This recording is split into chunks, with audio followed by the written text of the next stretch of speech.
Oh yeah, ladies and gentlemen, welcome to episode 13 of Saturday night's main event, Shot of Nostalgia, right here at the Turnbuckle Tavern.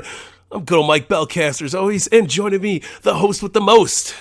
Live from No Cell Studios at the Tavern, ACEFIELD Retro. We are in episode 13 of 18 in this ride through season 5, Saturday night's main event. And really, we're approaching the end of the original catalog of Saturday night's main event. We just breezed through the 80s. We're in 1990 today.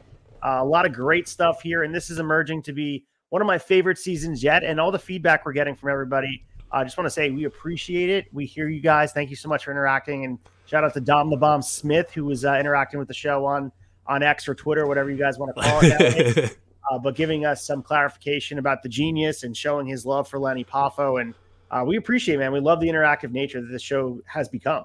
Hell yeah, man. The deep dive on Lanny Poffo, man. How cool is that to read? It was so intriguing, so interesting, man. So I Don the Bomb Smith, man, thank you so much for sharing that, because it was he had facts, man. That was not just like, hey man, he's better than a jobber. No, he brought out a spreadsheet, man. Yeah, and I think we need to, obviously we use the word jobber very loosely in wrestling, but we have to really differentiate what the difference is between jobber and enhancement talent, because they're two different jobs. And if you look at really what the genius / Lenny Poffo did throughout his run, especially that segment of time which we're referencing last week and even this week with him as the genius paired with Mr. Perfect. I think he said he was 72-8. That's a pretty significant record. He's probably beaten up on some guys that were lower tier enhancement talent, but he was this was the golden age of his run right here, and we're seeing it even this week. Yeah, no, it's crazy, man. To think Lanny is doing more matches than John Moxley a year is just insane. Old, reliable Lanny Poffo. Man, we love it. I loved it. And again, I talked about it last week when the Extra Cooler Boys covered Hulk Hogan versus Lanny Poffo, a.k.a. The Genius, on their show, the one-off instance that they just talked about the match. This is what really inspired us to do this show, because of all these interesting matchups, the out-of-the-blue stuff we're so used to. Talk about the big 4 pay-per-views and all these matchups we remember fondly, like the big Hogan feuds and Hogan versus Macho at WrestleMania 5 and talking about Hogan versus Warrior. To me, the more interesting part is these matchups, Hogan versus Bossman, Hogan versus Genius, and having all these sort of matchups that almost hidden in time in this nice little time capsule that we've opened up and we're watching in sequential order. Yeah, no, I mean, we've seen the likes of everybody and anybody, from your Terry Funk to, Lanny Poffo going after Hogan. I mean, we got so many big names here, and it's awesome to kind of get this in context, man. I know we keep talking about it every week, but I'm so much enjoying the evolution of how this season started to where we are now. I mean, those arenas are packed, rafters filled, the crowd's lit up now. It looks so much different, but so much the same. It's a beautiful ride, man. And we're about 5 years into Titan Sports as we know it, and we're going to be reviewing 3 events today, and we're going to be doing Saturday night's main event number 25 from January 27th, 1990, the lead to WrestleMania 6, the Ultimate Challenge. And of course, we have the main event number 3, February 23rd, 1990. We get the appearance, and we'll talk about the story here. It's supposed to be Mike Tyson. It winds up being Buster Douglas. Everyone's familiar with the story, and if you're not, we'll give you the details of it, of how Buster Douglas wound up being special enforcer at ringside, and all the stuff that went into Mike Tyson and him being surprisingly beat by Buster Douglas in 1990. And man, it sent shockwaves through wrestling, because they were just expecting Tyson to be there, and didn't have the same effect after being knocked out by Buster Douglas. Yeah. And we're going to be talking about Saturday night's main event number 26, April 28th, 1990. So we're building up to WrestleMania 6. We're doing really the go-home Saturday night's main event, or the main event of it, on February 23rd. And then we get the fallout. We get Ultimate Warrior as the champion. He's the guy. But we'll have the conversation, Belcaster. Is he really the guy? We've had these moments in time where the title is taking off of Hulk Hogan, but he really is still the guy. And like when you take the championship off, it became almost secondary. And we'll discuss it at length, but the newsletter references as well. Hulk Hogan was always the guy, title belt or not. Yeah, no, it much like your John Cena's or your Rocks, man, the title could be on a placeholder, and a hot placeholder, be that as an Ultimate Warrior, Stone Cold, whatever, but it comes back full blown that Hogan is the guy, and he's the number 1 merch seller, he's the number 1 ticket drawer, he is the dude in the North, man. So each week we're going to go through all the tapings, the newsletters, give you all the context, keep you updated on all the happenings in Titan Sports. We have 3 cards to review from 1990, as I referenced before. We both recently watched this, and as we know, it always is a shot of nostalgia, but we're going to get into happy hour and get what Dave Meltzer has to say in February of 1990.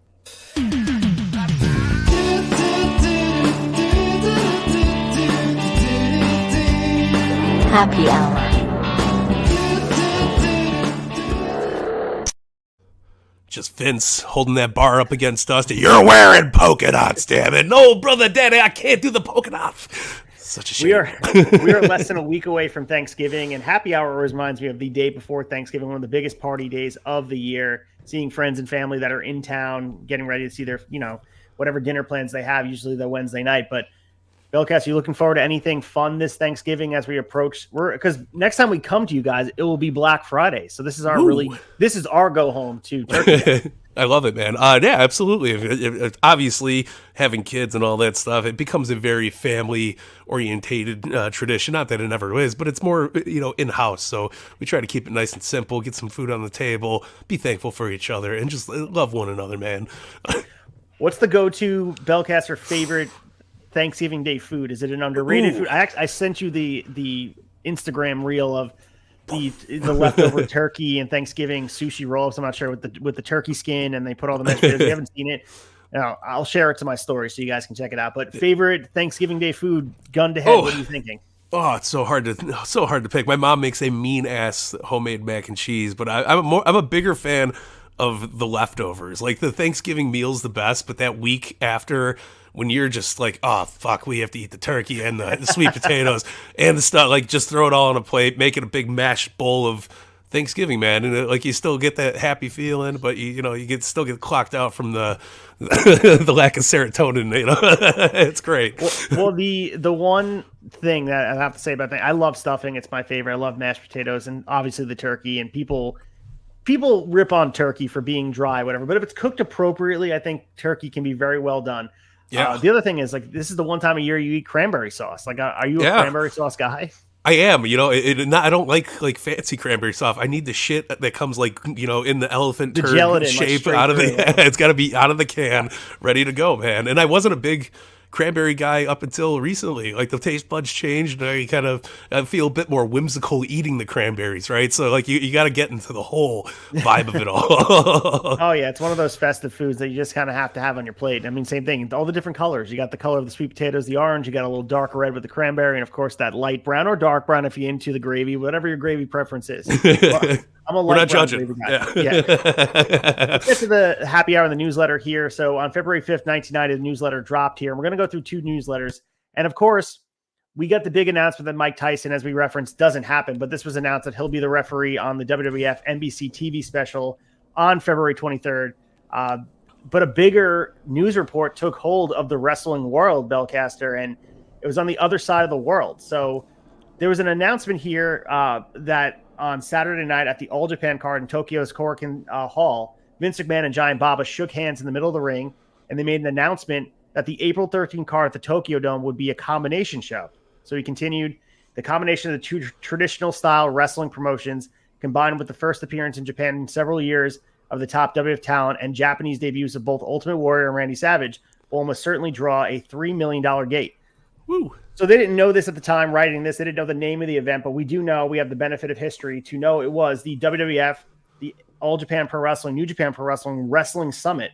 So this did take place on April 13th, and this was a combo show opening up the forbidden door, if you will, for WWF playing ball in the sandbox of sending talent over. And this card was really well received. They had some safe booking options. We'll talk about some of the card here, but your initial thought, we covered this in WCW 1996, discussing really the relationship with Japan and really AAA and getting over the Mexican and Japanese stars over to North America. But this is a big deal. And also, if you talk about how history repeats itself, there is a chance somewhere in the stars that we can get maybe WWE working collaboratively, especially with a new mindset there with Endeavor and Paul Levesque, working with maybe All Japan, Pro Wrestling Noah, maybe working hand in hand with, dare I say it, AEW or New Japan Pro Wrestling. Dude, I would be stoked to see it. But this is I mean, groundbreaking stuff. You have to, I always feel like in business especially, you should always be partners. Everybody should agree to learn to work together and take on the system itself, and I think that works so hand in hand with pro wrestling when it's done correctly. So I'm excited to hear more and more about this. So this was a 12-match show featuring interpromotional matches, with the main event being WWF representative Hulk Hogan defeating All Japan Pro Wrestling wrestler Stan Hansen. On the undercard, the Ultimate Warrior successfully defended the WWF World Heavyweight Championship against Ted DiBiase, and the New Japan Pro Wrestling team of Masa Saito and Shinya Hashimoto defeated Masa Chono and Riki Choshu to retain the IWGP Tag Team Championships. And individual matches featuring WWF wrestlers will later be available to viewers on the WWF VHS or DVD releases. So you have the card in front of us. Most notably, we had Bret Hart versus Tiger Mask ending in a time limit draw. We also had, as far as inter-promotional warfare, we had Andre the Giant and Giant Baba teaming up to take on Demolition, them getting the win.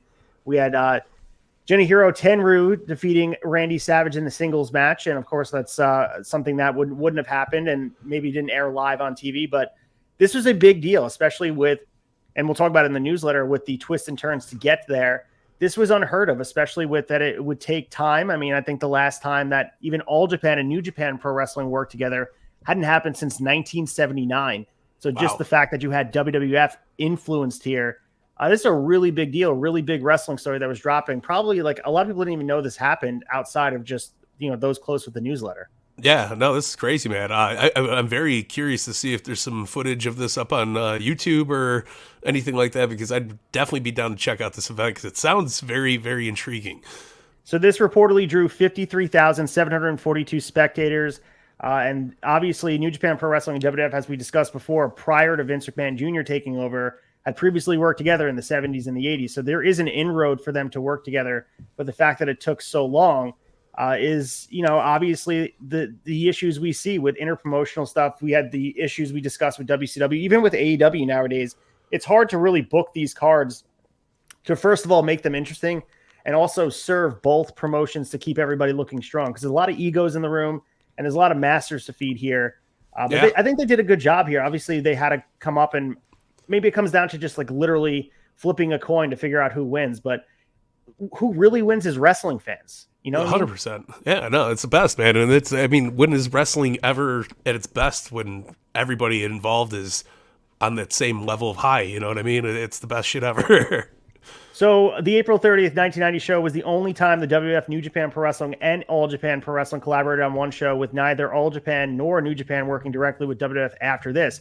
And All Japan and New Japan were rivals in Japan for years afterwards, not working together until the year 2000. So this was a really big deal, and Meltzer continues in the newsletter saying there are a lot of twists and turns and things to think about. He said the three most exciting aspects of the announcement are that this is the first time in years that the WWF has cooperated with an existing promotion on a live event. So the combo of All Japan and New Japan working together for a show, as I discussed, hadn't happened since 1979, would be a bombshell in and of itself, except that Ric Flair pulling out of the main event at next week's Tokyo Dome show forced New Japan president Sakaguchi to cut a favorable deal with All Japan head Baba, and the first combo card with those two groups will be 210 at the Tokyo Dome. So we talk about the butterfly effect here. The fact that New Japan Pro Wrestling were like, oh man, we have this big event coming up. Ric Flair can't be there. We have to kind of look elsewhere to get people in-house. What will draw people? Oh, they haven't seen this in quite some time. Let's get All Japan in-house. We'll talk about how WWF got involved. But, sometimes desperation creates creativity, and sometimes people take risk. And, right now we have WWE. They don't need to take the risk. We know that they have their biggest fiscal year last year, and this year will probably top that. They don't need to take the risk or help out really other promotions, but it would be nice for wrestling fans to see it, right?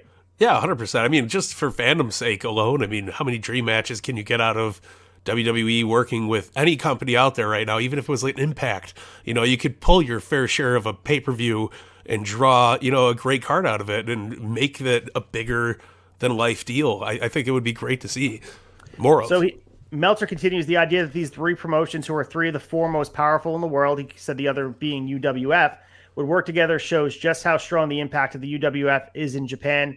That's power force groups that would, under normal circumstances, not work with anyone else, work with rivals. He continued, the other notable facet of this promotion is position of the NWA. He said, even though the WWF is by far the most substantial rise in the U.S., in Japan, the NWA, because it relies on actual wrestling, would mean as much, if not more, as the WWF in a joint venture type. He said even though the WWF can offer Hogan, he's no more of an attraction in Japan than the Road Warriors, and guys like Ric Flair, Sting, and Lex Luger would mean as much, if not more, than Andre, Savage, and Warrior. All right, so I'll ask you this question here, and of course, NWA's history gets whitewashed because of the fact that WCW no longer exists, and we still have to piece together the history through watching it through the lens of sometimes we call it Fed brain, but they've indoctrinated us because the history lives on a Peacock application that it's there and they own it. But what does that mean to you? I mean, do you see that holding weight, that a guy like Hulk Hogan wouldn't be as bigger star than the Road Warriors? Is this just they would want to see these larger than life, muscle bound American wrestlers come over, or is it just that the style of wrestling would resonate more if it was Ric Flair, Ricky Steamboat, guys that are actually wrestling? Yeah, I think the in ring work rate would absolutely be favored more by the Japanese audience. So I totally understand the statement. Not replacing, saying Hogan's star power isn't big enough to draw a great crowd, but I mean, yeah, you throw Sting, Lex Luger, Ric Flair on a card in Japan, it's gonna sell tickets and it's gonna be a spectacle. So it's very interesting that he's calling it out here. So Meltzer continues, now that the working relationship between All Japan and the WWF would happen for this Tokyo Dome show. However, if the NWA hadn't blown it with the Japanese regarding the whole Tenryu situation last February, All Japan would not even have been interested in helping out the WWF. He continues, similarly, if Flair hadn't pulled out and New Japan had been unable to replace Sting for the one shot against Muta, they would not have worked with the NWA's rival or their longtime promotional rival. So we discussed sometimes you're forced financially to take a risk, and sometimes you put your back against the wall. You get the best scenarios for the fans, and creates these situations where you have to put your whatever grudge you have with a different promotion or an individual aside. We've seen it happen with wrestlers that had bad relationships with others in the past. Ultimate Warrior, we'll discuss here. He's the world champion. We know how badly this ends, and he eventually comes back and has his kumbaya moment with WWE and gets his Hall of Fame before he ultimately passes away. But also Bret Hart eventually comes home, and then you want to talk down the line.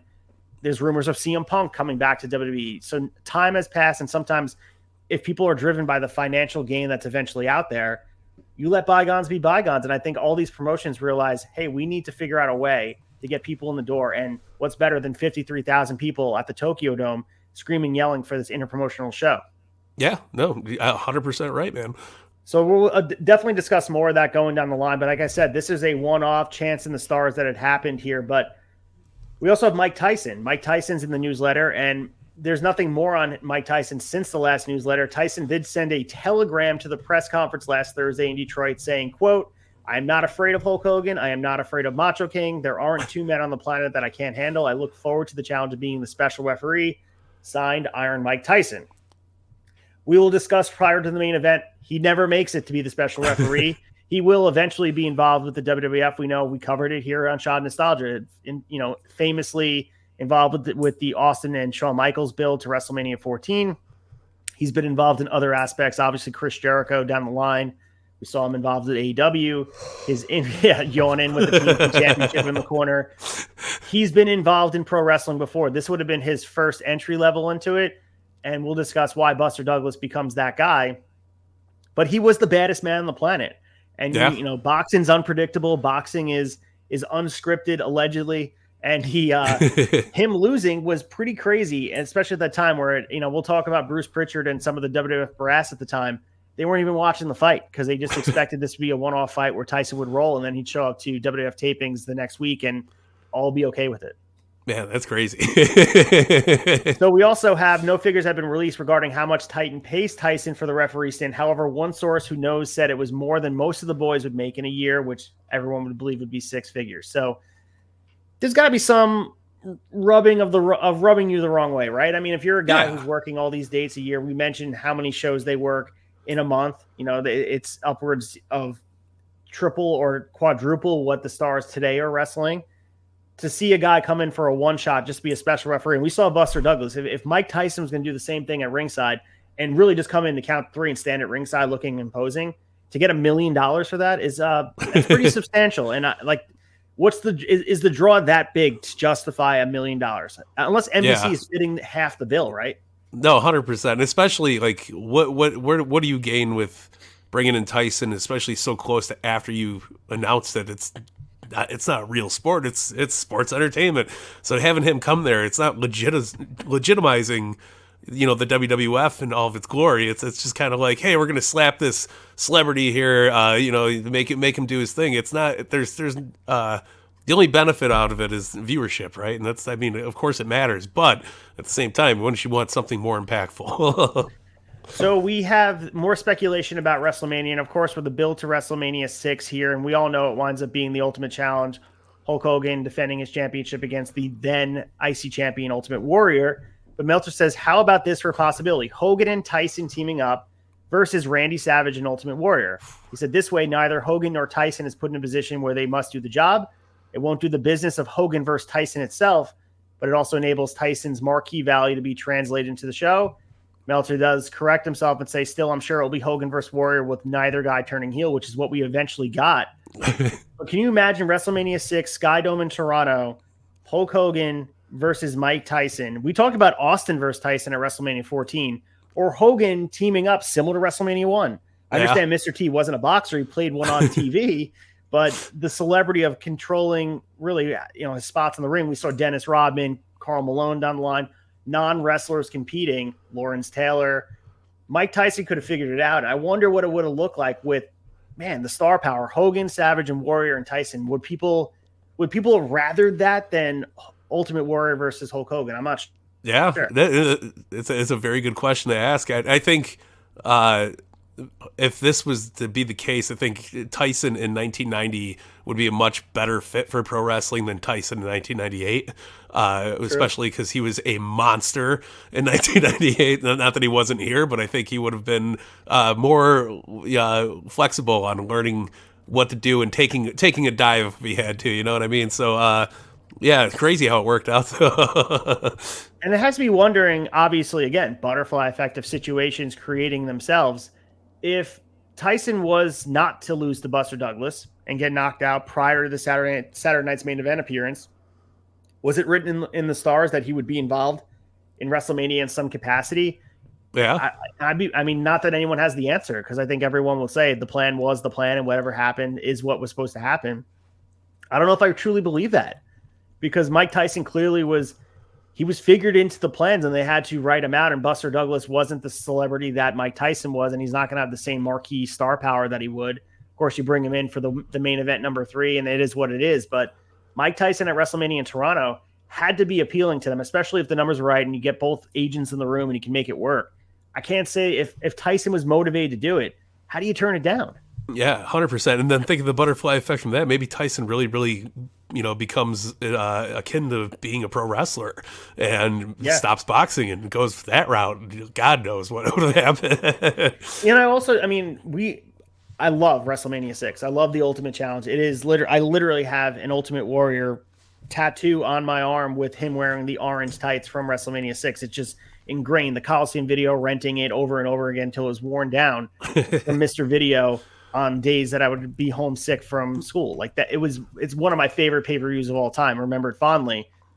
But I wonder what could have been. I mean, maybe it wouldn't have been right to do it at WrestleMania 6, but who's to say you couldn't have done it at SummerSlam that year with Mike Tyson involved somewhere down the line? I don't know. The Ultimate Challenge still hangs there and it feels like a big deal, but WrestleMania is about the celebrity, especially now during this time. Yeah. You have to imagine it would be angled towards, let's get the most eyes on the product. And who's better than Mike Tyson in 1990 prior to being knocked out by Buster Douglas? 100%, man. So let's get to the May 7th, 1990. We're jumping a couple months here, and we have an update on Piper's situation and also Jesse Ventura. So they're both on their way out or negotiating maybe some contractual stuff. He said ABC will be announcing its fall schedule on May 21st. He said if the show Tag Team is on the program, both will start filming for the fall season immediately. There's a good shot if the show is any success that Piper will use the show to exit the entire wrestling scene, since for most accounts, he does not want to stay that badly. Piper right now is working as a replacement for Dusty Rhodes in all programs because Dusty has a significant foot injury. Jesse Ventura as well, they're discussing he is looking for other things to do. Obviously, he has other aspirations. He goes into politics, so we know that he has aspirations elsewhere. Ayahuasca peas. Roddy Piper, I feel like, is always utilizing leverage and be like, nah, I don't want to do it, but negotiate my contract and make me a higher paid wrestler here. I don't know. I feel like Piper, when you watch him, he was a huge piece here. And we'll discuss a little bit about him replacing and how it was a benefit in the program here that he's replacing Dusty Rhodes in all his matches. Roddy Piper is pro wrestling personified. I'd hate to see him go this early. Yeah, no, me too, man. And he sticks around for quite some time after this, but it would have been crazy if he just walked off into the sunset this early in his career, knowing how much he still had ahead of him. It's insane. So Meltzer continues saying that there is some discontent regarding how this Rhodes injury is being handled. So he says the company's directive was not to inform anyone of Dusty's injury, nor mention it locally or try to kayfabe the damage and the replacement by Piper. He said, ironically, this is the case of dishonesty not being the best policy. He said the Rhodes Savage series was drawing flies everywhere, and if the truth were told, ticket sales most likely would have picked up to see Piper. They would have not been worse. At the arenas, fans were happy with the replacement, and there were a few complaints, of, if any, to do for the shows this coming week, and the late sales picked up. It would have proven that Piper is a better draw than Dusty. The main reasons of how hard Piper is to deal with and how Rhodes needs to maintain the idea, even just imaginary, that he is a draw, bad enough they are willing to sacrifice at the box office so the point is not made. All right. We discussed not advertising injuries. We talked about Tully Blanchard being fired, and they still advertise him for Survivor Series 4, 5, 6 weeks later down the line. This is an example here that maybe there's some ego and some trying to make sure they're massaging things. They don't want Piper to overshadow and be like, hey, well, Dusty's hurt, but this is a hotter program anyway. Your thoughts on this? Because for me, honesty is something that wrestling should have. If Dusty had no chance of working, whether it was going to help the gate, whether it was going to help the buy rate, whatever it might be, yeah, in my opinion, you need to let the fans know, especially if they're expecting. If there's someone expecting to see Dusty Rhodes in that building, they're wearing the polka dots, make a sign, whatever, they should know. Whether they'd be happy with Piper or not is a moot point. They're two separate things. They're mutually exclusive. Put them in two separate boxes. You need to be honest if a guy is hurt and can't work. Absolutely. And it should be one of those things that's clear as day. Like, hey, man, so-and-so's hurt. We do have a replacement. Let Piper be a surprise, but at least make an announcement that the guy is not going to be in the building. So you don't have to do the refund gimmick. You don't have to, say, hey, everybody who came here to see Dusty Rhodes, please, escort yourself out to the ticket lobby. And, it's a pain in the ass, man. So just upfront honesty is always a key to happy fandom. So Meltzer says, after saying all that, it isn't ethical to continue advertising a match when the promotion knows that it will not occur. It's not right, even though it has become standard operating procedure for most promotions in this country. He says, however, this was a rare case in which it wasn't honest, and failing to be honest cost them money in the long run. So thinking if you were advertising Piper and Savage for a long program, it could potentially have a little more heat on it. People would expect to see it. People would actually come out to the arenas for it. And there's a little bit of a bias against Dusty here in the newsletter. I definitely see that. And there's a tinge of, Dusty not being over and not having the success in WWF as he had in NWA. And I think fans clear as day can see that, but you can also see the tinge of maybe Meltzer has a little bit of a negative connotation about what Dusty was doing. Every time he comes up in here, you can tell there's a little bit of a spin like that. Yeah, and it's a shame, too, because we all know how talented Dusty is.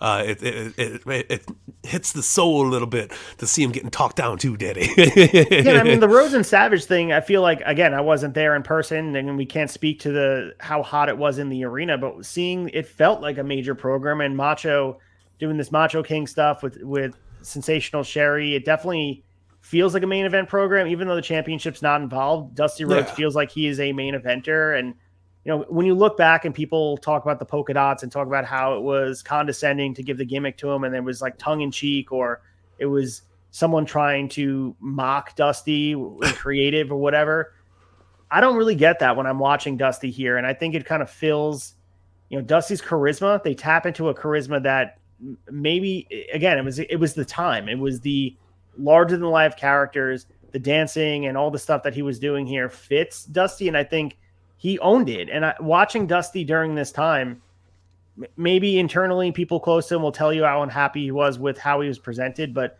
you couldn't tell across the screen. I felt like he was very enjoyable to watch. The charisma was oozing through, and the work rate was still there. I still saw Dusty Rhodes for what he was. No, you could see it didn't hurt him that bad, right? Like he was still out there having a good time. Nobody dances when they're in a bad mood, and Dusty danced a lot, man. A lot of Tyrus. What was Tyrus's working name in WWE? Oh, Funkasaurus. Yeah, the Funkasaurus. Tell Funkasaurus that. What a fucking weird name. But I'm sure as Dusty was dancing on screen, he was dancing his way to the bank too, and you can't really be that upset about it. No, that's true, and I think also watching, I think it would have been cool to see Dusty get a main event push in some capacity and be a big bad, maybe turn heel against Hogan or have another heel champion. That's what's important about, Hogan was champion for majority of this run, 1985 through now. And of course he had the intermittent of time where Macho was champ as a heel. And now Warriors, eventually in a couple of weeks after this newsletter, well, actually as this newsletter drops, Warriors, the champion, is a babyface. It would be cool to have Dusty involved in those programs, even though, he'd have to turn heel because of the top of the card were all baby faces. And I think Dusty could have done it. I think he could have.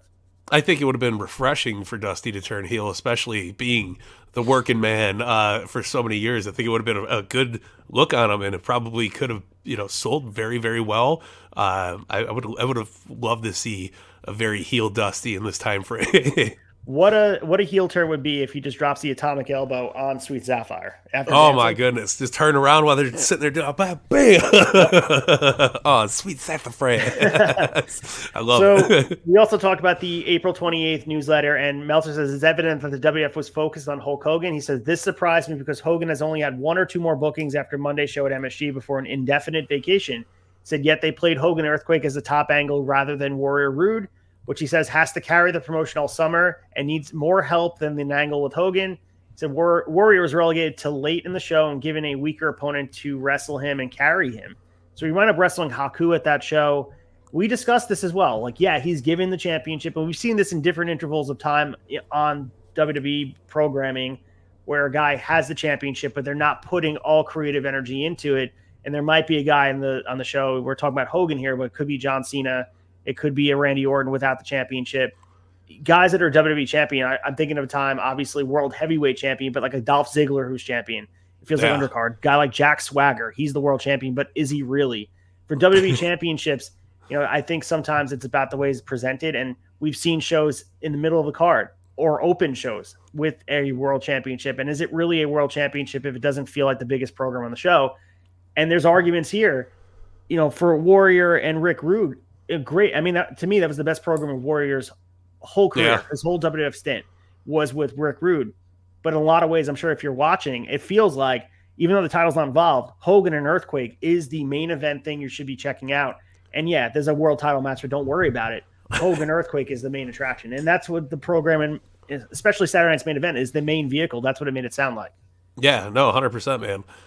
So we continue here, the NWA pay-per-view. And why are we talking about the NWA pay-per-view on May 19th? Of course, we have to talk about some of the ridiculous stuff. And as we discussed about NWA, we heard the quotes from Jim Hurd. We heard other people in the back that were talking about potentially changing the presentation of NWA to a little bit more whimsical. They think they used the quote fairy tale-like because they wanted to capitalize on what the momentum was in sports entertainment, what WWF was doing. So many people are mad about this because they're using actor Peter Weller as RoboCop and what is being billed as the show's main selling point. So Meltzer says if you sit down and think about it, it's easy to understand why. While both Zeus and Mr. T were used by Titan on pay-per-view, both at least were supposed to be human beings. While neither could wrestle, they were brought in as ringers, so to speak, in that they were put over to the public as being more challenging than most wrestlers.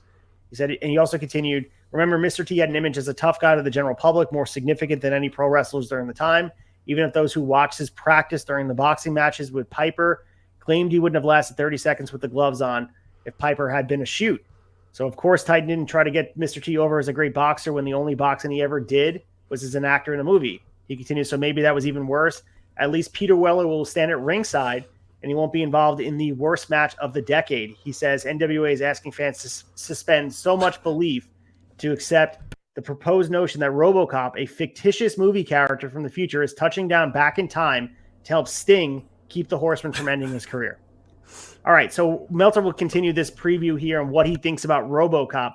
But to me, these are things that are tied together, Belcaster. There's a direct correlation between NWA bringing out the pop culture nature of RoboCop, which was popular at the time, and also changing their presentation to be a little bit more goofy. And this comes off not as larger than life as WWF was at the time. This comes off as, and I'm sure WCW fans remember this fondly. I've heard Chad, and I would like to ask Chad about this. He probably remembers this.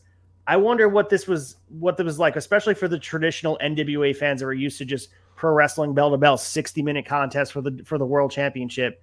And then this comes on your screen with RoboCop standing at ringside. I can't imagine this resonated well with them. Yeah. I mean, as a kid, I could see it getting over with a lot of the younger fan base because they're like, "Whoa, RoboCop's here!" But as an older adult, wrestling fan, how could you not laugh it off? How could you not say this is just embarrassing? You know what I mean? It's I get cross promotional tie-ins and everything like that, but at some point, man, Sting and RoboCop did not make a great team. But I'd imagine that, again, NWA's playbook, they're looking at, it's almost like they went in the locker room in the football game and took WWF's playbook and said, all right, let's use this play. If this happened on WWF programming, it would have fit. You know, like I think if they would have done this, it would have been like, that's WWF being WWF. It's sports entertainment. They can put their magic dust on and figure it out. But when NWA does it, it just comes across very lesser hokey. than. And I don't know. I don't know what the word, I don't know if the word's hokey, but it just comes across as try hard. And it also doesn't fit what they are. Again, it goes against everything that NWA is, pro wrestling tradition and bell to bell action. And without the same production value. That's the other thing we talk about. Saturday Night's Main Event has all this, like, the bright lights and the colors, and everyone has their own logo, and everything feels cartoony and larger than life. And then when you drop something like this on an NWA show, which is bare bones in the best way possible, it's bare bones, but it just doesn't feel right. You know, this is coming off a promotion that, again, we talk about Ric Flair, 60 minutes, all these matches that are larger than life as far as in ring. This is where you go get your in-ring action. It's not this. It's not where you go to get your goofy comic book stuff. Yeah, in RoboCop, I mean, it was a big deal, man, but it wasn't that big of a deal in retrospect. Yeah, and I mean, again, like I said, if this happened in WWF, people would have been like, "That was so cool to tie in." Like Peter Weller, that was amazing, and it's just because, again, it's them trying to be someone they're not. You know, it's showing up to the party dressed as somebody else, and it's like NWA should just stick with who they are. No, 100%, man. If you go too far out of the box, it usually falls on deaf ears, right? So that's the thing. And so hopefully they learned their lesson through it. So Meltzer continues to say, my own opinion on the NWA, and this goes for WWF as a wrestling fan, is I don't care if they bring in pigs and cows at ringside and change the name of the federation from the NWA to the New Zoo Review, as long as the quality of wrestling is there. He continues, the product stays there if it takes gimmicks to attract a wider audience. From a business standpoint, I am not convinced that Peter Weller and Sting are the answers to more fans. So, yeah, I mean, he's speaking volumes to everybody. He understands you got to cast a wider net. NBC, you got to cast the people that are going to be there just for a casual thing, whether it be a celebrity. People are there for Cyndi Lauper. People are there for Mr. T. They're going to be there for whatever athlete happens to be there. Maybe someone tunes in for RoboCop. They're a huge fan of Peter Weller. He, talks about it on a talk show. Maybe he's like, promoting it somewhere. I understand why they're doing it, but he's saying as long as it doesn't interfere with the work rate, it's okay. And again, NWA is struggling. They have to find a way to get more fans in the door. So you can't chastise them for trying. And I understand. No. And over time, this has become one of those things where people look at as, it is what it is. They remember it fondly because a lot of people that watched it as a kid were like, "This is their RoboCop." Yeah, they like it. Well, I want to challenge Meltzer and start our own company called the New Zoo Review and see how kindly he takes to it. Pigs and cows at ringside. Pigs and cows at ringside. Didn't WWF do that? They did that with the Godwins, right? We did that anyway. Yeah, of course. Yeah, So we have more stuff about WrestleMania. A reporter with the Toronto Sun was writing a piece on how steroids changed the wrestling business. So he had quotes on the subject from many promoters, ex-wrestlers, and others that had anything to do with steroids. So Meltzer says the WWF had a generally excellent relationship with the Sun just before WrestleMania due to the stress on the WWF side before the big show. The relationship was strained because they said Hogan and Warrior were not good wrestlers and that Steamboat and Savage and Owen Hart were. He continued, the WWF then uninvited the publisher to a banquet and wouldn't let his kid meet Hogan or some nonsense like that. But within a few days, all was fine again. He said, in fact, the Monday after WrestleMania, the sales of the Sun, which had tons of stories, including the paper's front page on wrestling, grew from 280,000 to 360,000. Officially, the Sun co-promotes WWF shows, which means they have a financial stake in the promotion doing well. Titan found out about the story, and the publisher killed it. This is the steroid story, nearly costing a reporter his job. Meltzer says, I don't blame the WWF because they're in the business of controlling their publicity, but that newspaper did not run the story. Meltzer says that says everything you need to know about the Toronto Sun. So, yeah, I mean, again, we understand that, and steroids are an issue, and Meltzer goes off about steroids here, and it's almost hauntingly predictive about what he says about steroids and what it does to wrestling. But the Toronto Sun and the relationship, the fact that WWF was in a major market and as far as like a newspaper, which was the main delivery of news, was a really big deal. Front page news, Ultimate Warrior holding the championship up after WrestleMania 6. Yeah, that's like trending worldwide for 24 hours on Twitter, and you know, you get the picture there. I mean, that's to bring it back to you kids that didn't play with newspaper. So that story about the reporter talking about how steroids changed the wrestling business, Meltzer kind of took aim at this, and I pulled some quotes from it, not the whole thing. He went off for about 4 or 5 paragraphs, but the main idea of what he was saying was the problem is that this whole study and story can be covered up. He says wrestlers have had significant health problems, maybe even deaths, in part due to steroid use with the profession before Billy Graham ever got on TV and discussed it. He said if anyone cares about the fundamental issue of the health of the wrestlers, they are doing one hell of a job of hiding any concern.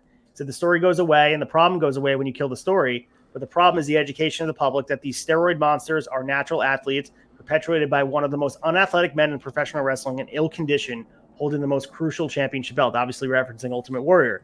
So the problem is that it forces wrestlers to take dangerous drugs to believe that they have a chance to make big money and fame in wrestling.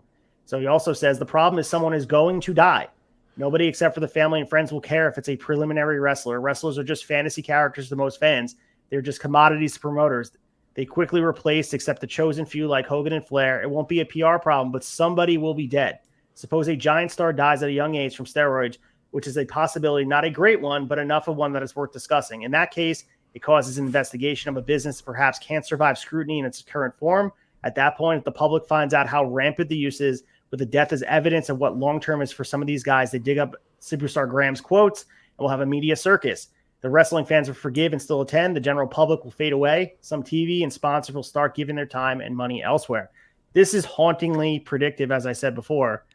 I mean, we're recording today on the 18-year anniversary of Eddie Guerrero's death. And seeing that he's been gone and heart issues that were tied to steroid use, and we've seen it over and over again. We're discussing Mr. Perfect. He passed away from steroid use. Ultimate Warrior ultimately passed away, after his in-ring career was over, but because of past steroid use. And we didn't know down the line. Obviously, health issues were tied with this. And luckily, there's the wellness policy now with WWE that they're checking, and wrestling became, and you can thank wrestlers that are on the smaller side to making it okay that you don't have to be these jacked up monsters to be in the ring and be successful.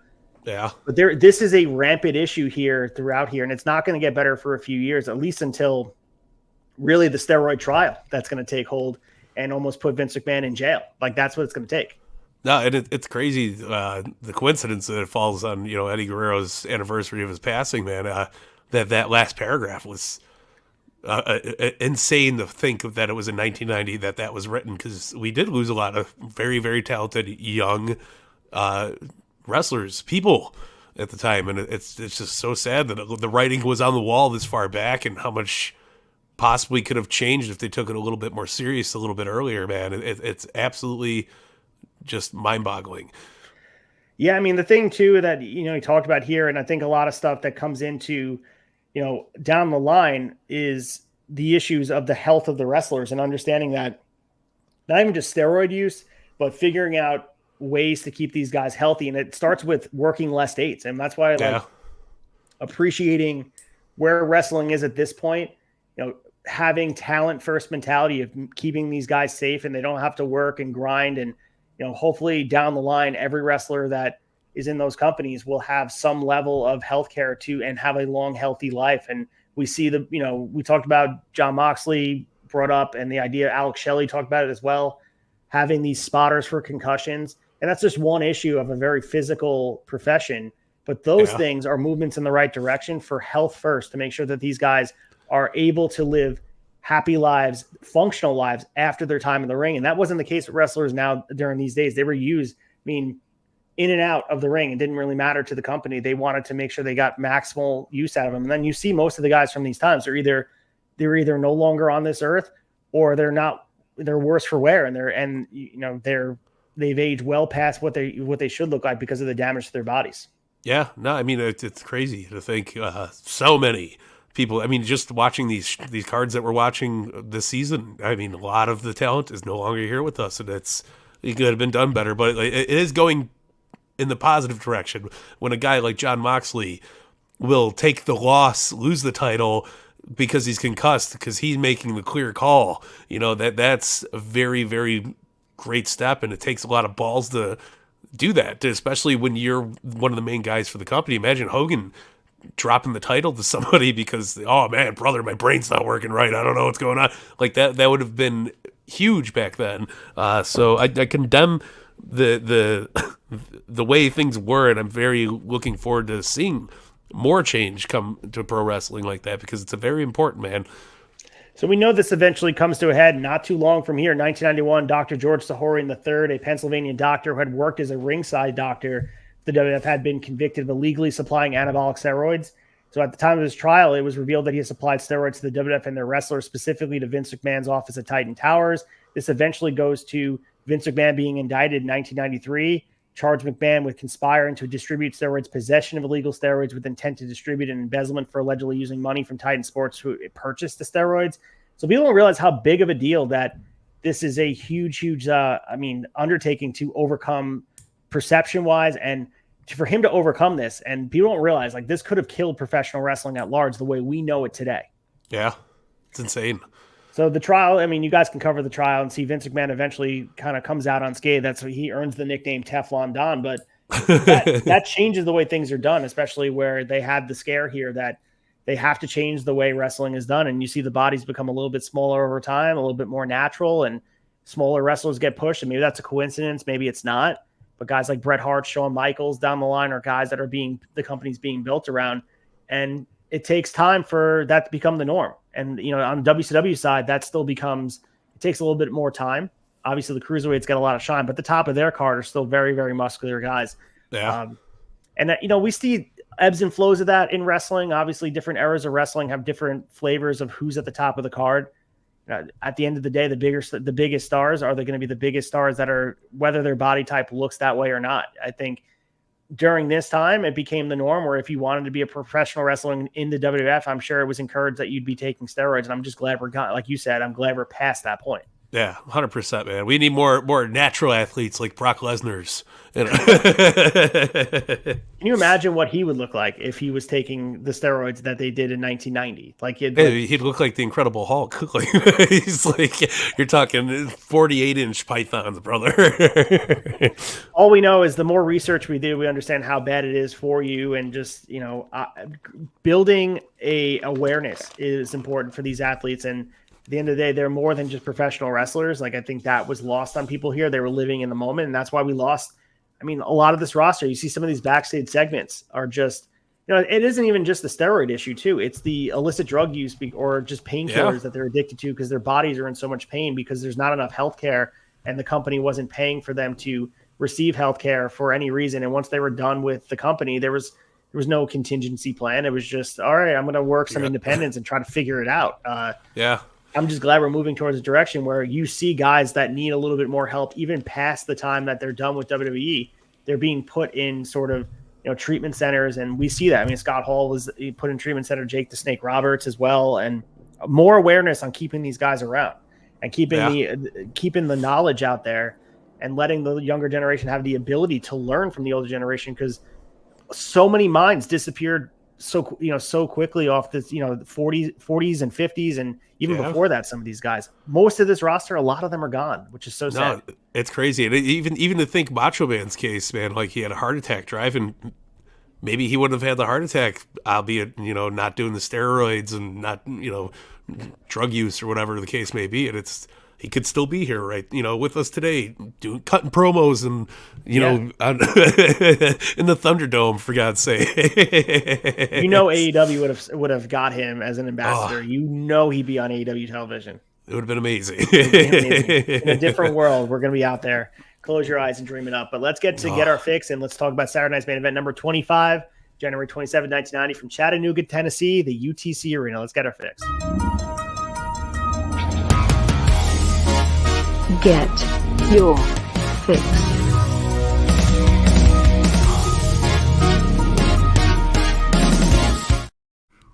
Speaking of illicit drug use, Hulk Hogan was either getting electrocuted there or he knew how to party. My God. We're at the UTC Arena. This was taped on January 3rd, 1990. Of course, aired on Saturday, January 27th, 1990. Our current champs are as followed. Hulk Hogan's our world champion. IC champion is the Ultimate Warrior. Our World Tag Team Champions are Andre the Giant and Haku. They won it back on December 13th, 1989. What a tag team. And we get to see them they defend their championships at WrestleMania 6 in that memorable match against Demolition, which I believe is Andre's last WrestleMania match. And he is worse for wear. He's having a hard time in the ring and all that, but he's still a champ here, and seeing him with the belt is pretty cool. And Haku, toughest man on earth. Hell yeah, man! You got that is the real powers of pain right there. We lead in with our host Vince McMahon and Jesse Ventura. He's wearing awesome sunglasses. Him and Vince McMahon are just going back and forth. You know the two of them. They have a relationship like no other. And it was funny as we were talking about the lawsuit and the steroid trial. Before that, there was a civil suit where I believe Jesse Ventura got $800,000 from Vince McMahon for like, I'm gonna actually bring it up because I think there's a lot to do with that, because it's very appropriate, especially when you see the two of these guys interacting, how quickly their relationship got dismantled, and a lot to do with a lot of the stuff with Jesse Ventura. Like, it's a shame because I think he had a lot of stuff that was going on with like his legacy in WWF. And prior to the trial for the steroid trial, McMahon had lost a civil lawsuit brought by Jesse the Body Ventura over $800,000 owed in royalties for Ventura's color commentary on WWF programming. The case was set to be heard at the United States District Court for the Eastern District of New York rather than McMahon's in the WWF's home state of Connecticut. This was because the prosecutors alleged that the distribution of steroids occurred in Long Island. Trial was due to start in June 1994, was delayed. Ted Turner, the owner of WWF's rival World Championship Wrestling, suggested that he would try to get CNN cover the trial for Turner Broadcasting System. So, anyway, that's brilliant. Royalties for moments like this on TV. He said, I deserve my royalties, and the U.S. District Court agreed with Jesse the Body Ventura. But oh yeah, we into our opening match, Mike Belcaster. You got to pay Jesse the Body Ventura to say Chattanooga. Of course you do, and he's going to say a lot of things about Randy Savage with Queen Sherry, against Jim Duggan. And we get this presentation of Macho King, which is so over the top, so amazing, and had me thinking about this question as I was watching this match. Is there a chance in the world that you prefer Macho King over Macho Man? Because he is even more over the top with this presentation.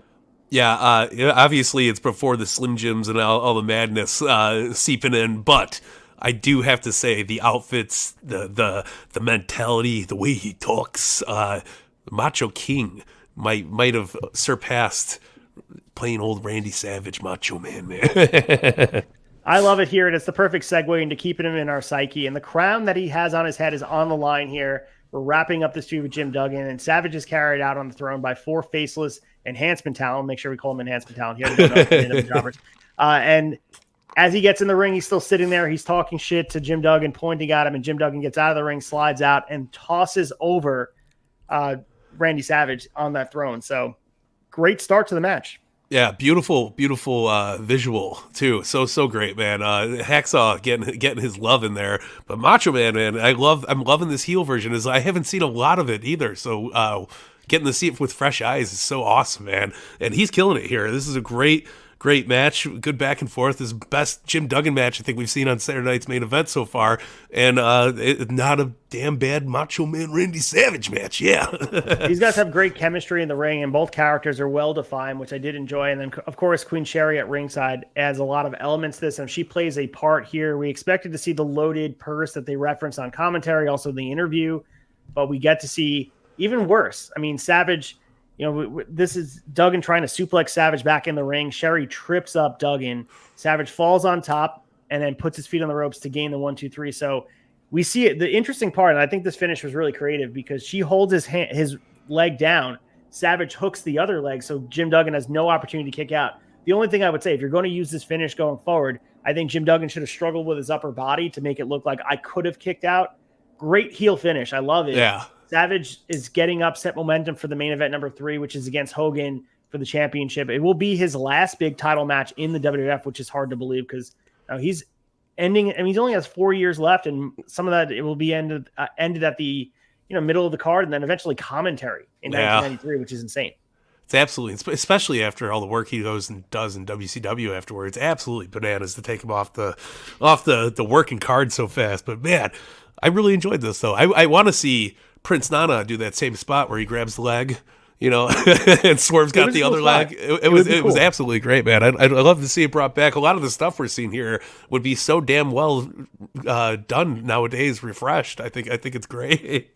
So in the back, we have Jesse talking with Mr. Perfect and the Genius about the Hogan Warrior tandem, and they make it clear that they're too consumed with their own ego to make a good team. And Jesse is on commentary great during the beginning of this match. If they're a good tag team, why don't they have a tag team entrance together? That was the best part about it. But I love Perfect and Genius. We discussed it last week, the tandem. It's so perfect and, short-lived. I mean, Dom the Bomb Smith on Twitter showed us the length of time. They weren't together a long time, but they made an impact for the time they were together. Yeah, it's great. Absolutely great. And what a weird combination too. I thought it worked out very well. So this match, again, like we mentioned, Hulk Hogan and the Ultimate Warrior teaming up to take on Mr. Perfect and Genius. And similar to one of the other matches, the one-on-one match we see with Hogan and Mr. Perfect, this dude is bumping around like crazy, a la SummerSlam 05 with HBK bumping all over for Hogan. Mr. Perfect is a king of selling to the point where he can help get these guys to look like their offense is very impactful. And Ultimate Warrior and Hogan are obviously at this point pretty limited in the ring as far as athleticism, but Mr. Perfect goes out of his way. And I think Meltzer talks about it in the newsletter that he put on a one-man show similar to Terry Funk, who looks like he could wrestled a broom. Like, yeah, Mr. Perfect was out there putting on a hell of a show. Oh man, I miss the way Kurt Hennig would sell, though. He was so over the top, so damn good. Like Hogan could do a really shitty punch, and Kurt would sell it for 10 minutes, flipping over the ropes, rolling all over the place. It's beautiful, man.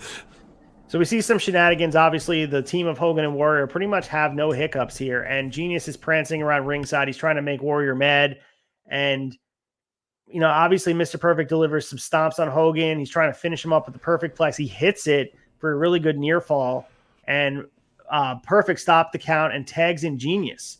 So looks like he could have gotten the win here, but they make it blurry because it looked like he could have kicked out, but we have Mr. Perfect relinquishing his hold here. They want to keep Perfect strong. He's undefeated still. Obviously, he has never been pinned. That we're keeping that strong. And we're going to see the Genius getting pinned here, and that's the obvious choice. But again, Mr. Perfect protected in a way, and this is a total one-sided affair at the end of the day. I mean, Mr. Perfect got some stuff in, but Genius and Perfect make their impact after the match because Warrior starts swinging and everything that moves, and including Hulk Hogan, and we see a little bit of dissension after the fact. But by all intents and purposes, Genius got beat up, Mr. Perfect got beat up. We saw a little bit of glimmers of hope, but Hogan and Warrior, this was to emphasize that they're a strong tandem and they're going to be even better opponents. Yeah, no, it was a good build up, very well done. You gotta love the like the train wreck at the end of it. Hogan Warrior getting in each other's face, just picture perfect, man. And no pun intended for Mr. Perfect, but it was a good little good match, man. So after Warrior mistakenly almost hits Hogan, Warrior tries to help Hogan up and apologize, and Hogan does shove him away. So Warrior shoves him back. And they get in each other's faces, obviously leading up to the big moment here where we know they're going to take each other on. And neither one of them are heel or face, but competition. And the championship will make people do things. And obviously Hogan feels like Warrior's gunning for him, and we're going to see some impact here. But we have Jake the Snake Roberts taking on Greg Valentine, and this was a very quick match. I'll let you – we can cover it move by move, but Jake Roberts getting the win by DQ. Yeah. Your Short thoughts on this? I mean, Ted DiBiase coming out here as well. They're continuing the feud with Jake Roberts. Not a lot here. I mean, Jake Roberts is a pretty well-defined character, but Greg Valentine at this point, he's in the ring just trying to advance the story with someone else at this point. Yeah, no, listen, it's always great to see Jake the Snake Roberts in the ring. And Greg the Hammer Valentine, he does his part right, but I love. Everybody's still so damn afraid of Damien. Ted DiBiase, Virgil, fucking running as fast as they can from that ring. It's just, it pops me every time, and I don't know why. I love it. No, it's so true. Like I said, we get so much other stuff because Jimmy Hart's at ringside with Greg Valentine, and Valentine avoids the running knee lift, sends Roberts flying into the corner. Jimmy Hart hops on the apron for trying to get involved, and then Valentine figure four. Roberts kicks him off into Jimmy, catches Valentine with the DDT. He goes for the cover, but here comes DiBiase and Virgil to attack Roberts. So you'd assume that Jake Roberts has the match won. He's about to beat him, and then he attack. Roberts does fight back at them, stops Virgil before he can run off. As you said, with Damien, everyone's scared shitless of him.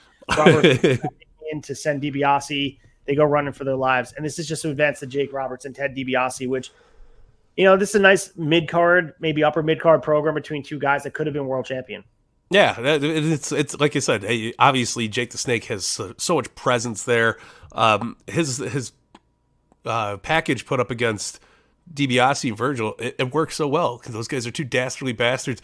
Jake, I like this face, kind of stone cold, badass Jake the Snake Roberts. It works out so well, and it fucking plays so good into the matches. It's awesome.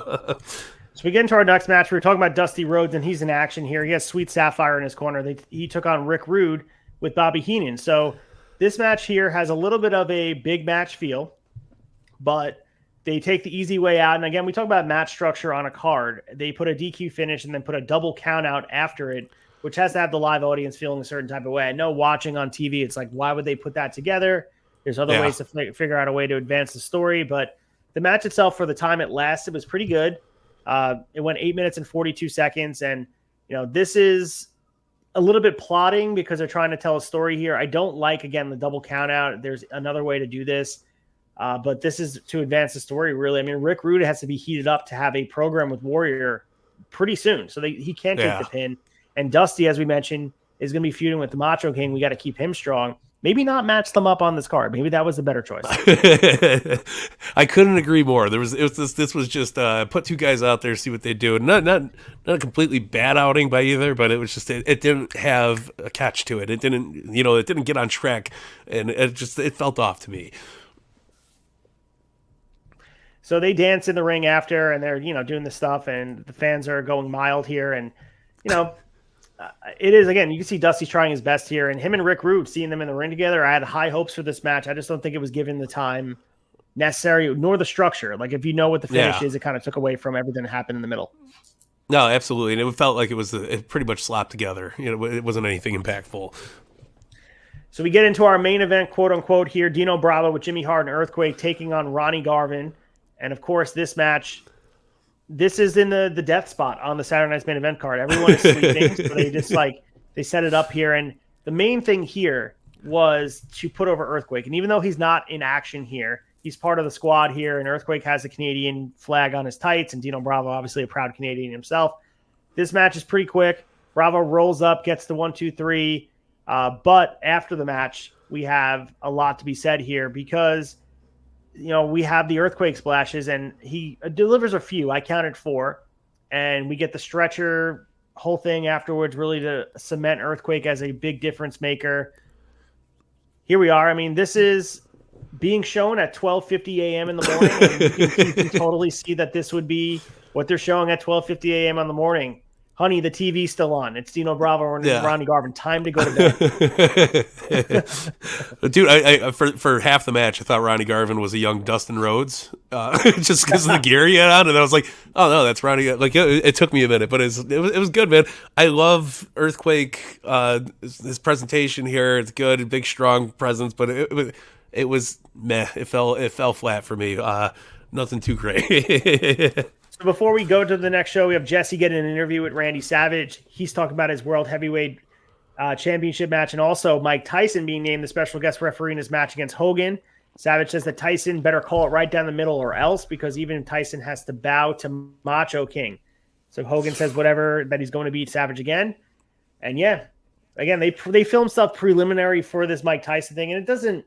We'll talk about it when we get to the main event number 3, and they had to switch it to Buster Douglas. They panicked over it, like, we already filmed stuff for all the promotional stuff.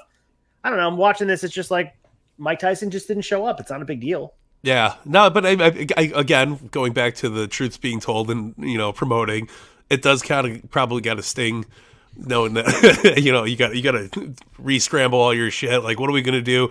Oh, get Buster Douglas on the phone, damn it. You can see Vince panicking in the background and just making it happen. But listen, it worked out for the better because I don't think Tyson was ready yet. I think he had to wait that extra 8 years here. Just a short 8 years, he'll be back in the fold. But we go to WWF the main event number 3 from February 23rd, 1990, Detroit, Michigan, the Joe Louis Arena. Our champions are all the same. But before we start here with the main event being this world title match, we have, some more inklings into Bruce Pritchard's mindset of being behind the scenes for this whole scenario with Buster Douglas taking over Mike Tyson's role. And on the podcast, Something to Wrestle With, he does discuss this at length. And, Douglas ultimately agreed eventually to do this. And this is how we got there. So Bruce Pritchard says on the podcast, and I quote, "I will never forget the night it happened because I was in Houston and the whole team, myself, Kevin Dunn, Kevin Quinn, Larry Rose, and those were the guys who put the syndication together. And we had gotten everything out early because we had to get it out early this one week because of the main event coming up. And I came home. I was at my mom and dad's house and I walked in. My mom says, Vince is called and this guy's Kevin keeps calling. And I get in and I call Kevin first and he says, yup, Tyson lost. I said, what do you mean Tyson lost? Because it wasn't that big of a fight. People weren't really paying attention. I'd almost forgotten that Tyson was even fighting that night because we had done our voiceovers ahead of time, taking another successful victory for Mike Tyson in Tokyo last night type of shit. And I said, what do you mean he lost? He said, yeah, he lost, man. Well, I said, we did the voiceovers we're promoting on the shows that we're going on the air next week and we're promoting this shit. And so he said, yeah, he was in Baltimore at home. And I said, okay, I'll call you back. I'll let you know. So obviously panicking because they're all saying like, no, fresh off his win against Buster Douglas, everyone expected he was going to win. And he talked to McMahon and he said, I called Vince. Vince answered the phone. He says, hold on, I'm on the other line with Don King in Tokyo. And he put me on hold, came back, and he said, I don't know, 20 to 30 minutes later, he said, okay, we need to fix the shows. We need to pull back everything that's gone out, fix the shows, get new voiceovers, all hands on deck. Where are you? And I'm like, I'm in Houston. He said, all right, I'll see you tomorrow at the studio. He said, Vince, everyone's all over. Everyone's left for the weekend. We got everything done early. He said, all right, I'll see you all tomorrow at the studio. And he said, I called Continental Airlines, got on a plane, and everybody else did the same thing. Damn. So they were gone. They tried to do stuff early, and they couldn't do it. So, and then he also talked about having to replace Tyson with Buster Douglas. He said everybody was there on a Sunday. We did voiceovers, and we didn't have anything yet. So we all met and said, okay, what are we going to do? Which we didn't know other than Mike wasn't coming. Mike was not. We were like, we try to convince him. It's like, okay, this happened. I understand they're emotional. They're not thinking straight, but tomorrow cooler heads will prevail. And now it was definite. Mike's not showing up, and we're like, God damn, it's an opportunity to be in front of people, vow revenge, whatever the hell you want to do. This is a great forum. He said at this point, they called up Buster Douglas's people. Basil DeVito got on a plane to Buffalo, New York, met them coming off the plane and said, hey, Mike Tyson was scheduled to be the guest referee in a match with Macho Man Randy Savage and Hogan on NBC. Well, Tyson doesn't want to do it. And frankly, we want the guy that knocked Mike Tyson's ass out. And that intrigued him. And then the story goes on from there. It happened pretty quickly. So there it is. There's such a Vince line. No, we want the guy that knocked his ass out. Like, all right, just sign me up, man. I'm good. Like, he probably was just like, okay, let's go for it. Let's get it done, man. But crazy how things pan out, and like it bites you in the ass if you pre-record too early. Apparently. Yep, that's we watch taping in bulk. We talk about Impact Wrestling does it. We do it here. So yeah, if we tape wrestling time again on a lower scale, and something breaks on a Monday morning and we were taped on Sunday, like guess we have to go back and do it over again because we need to. Trial and error, man. Trial and error. Well, we get into that World Championship match. Hulk Hogan defended against Randy Savage with Queen Sherry in his corner, and of course, special referee Buster Douglas. And I wanted to play the theme song on here, but I don't believe it's friendly for copyright infringement stuff. So. The song is Win It All by Buster Douglas, and this is a song he came out to, and I was trying to figure it out. I put it on Shazam, couldn't figure it out, and then eventually I just Googled it and found it. There's a pretty high-quality version of it on YouTube, so check it out. It's a decent, very early 90s song, just good stuff, pumped up. But lead us through this match. I mean, being that this was supposed to be Mike Tyson's special enforcer, and he suffered the biggest upset in sports history 12 days earlier by losing to James Buster Douglas. This is kind of a letdown. I mean, imagine Tyson here putting yourself in those shoes. But I think the match itself kind of lived up between Hogan and Savage. Yeah, very, very. Mega powers explode. Obviously, right? They get into it. It's a typical Hogan Macho match. But I mean, you got Buster Douglas there, man, and I loved the aftermath of it all. Obviously Hogan gets the win here, but the very akin to Shawn Michaels, Austin, and Tyson. Hogan pushes Savage right into the knockout punch, man, and it's just done so beautifully. Buster Douglas is a bad motherfucker. So we do know that Mike Tyson would eventually find his way into the WWF after being suspended from boxing in 1998 as wearing the proud card holding member of DX. But this right now is being billed as Savage's last shot at Hogan and the WWF title to finally close this chapter. And then they want to really set the stage for Hogan and Warrior Feud to take hold of what they're doing. And the match itself was really good, in my opinion. I thought this was like very akin to what they did with Andre and Hogan at the first main event. I just think big match feel. I was trying to picture, again, they're doing the 4 NBC specials on on WWE programming starting in October of 2024. So maybe they run back a big match, Roman Reigns, Cody Rhodes type of stuff, Seth Rollins versus like Gunther. I feel like those type of matches could have a lot of big match feel. And this definitely felt that way. I mean, it was interesting because Hogan delivered the leg drop and Buster Douglas hops in the ring for the 1, 2, 3. And he does the 3 count. And similar to Mike Tyson at WrestleMania 14, it was a fast count. And it does kind of look, and again, Savage is he's a method actor. The guy is so immersed in his character. Dude, it looked like he was supposed to kick out. It really didn't feel like it was the end of the match here. And Savage obviously did the whole thing and he wants to go around with him. And he was doing the whole, dancing around the ring, pretending to punch and all that. And eventually, as you mentioned, Hogan shoved Savage into him for a KO punch. Not 1, but 2, because I think Buster missed the first one. And I'm watching, no, really hit me, bro. Like, hit me so it looks better. I don't know. I don't know. There was something missing from this, and maybe Mike Tyson would have been the difference maker. But wall to wall, the match itself, like 11 minutes and 14 seconds. Most of it shown on TV was 9 minutes and 50 seconds. Felt like a big match, but I don't know. Something was missing, especially I guess coming off a year prior. There was such this blood feud between Savage and Hogan. Yeah, and I think that's probably it. I mean, maybe it was too tame for it being so close to the big feud with Mega Powers. It did feel a little lackluster, and I don't think it was Buster Douglas's problem. I mean, I think a lot of it just, I don't know, maybe the way it was presented, and so last minute thrown together because Mike Tyson was pulled out of it. Maybe it just didn't click well, but just something was off about it. But it was still a great match. And don't get me wrong, great character development, great storyline, advancement here. So it did the job. Yeah, again, I love matches like this on main event shows because even though they're shorter and you're going to get a finish that feels a little different than a pay-per-view, it was very cool to see Hogan and Savage get the time because I think we got so used to WWE programming having a match like this. You would have a match that was a DQ or count out or a schmoz, people running in.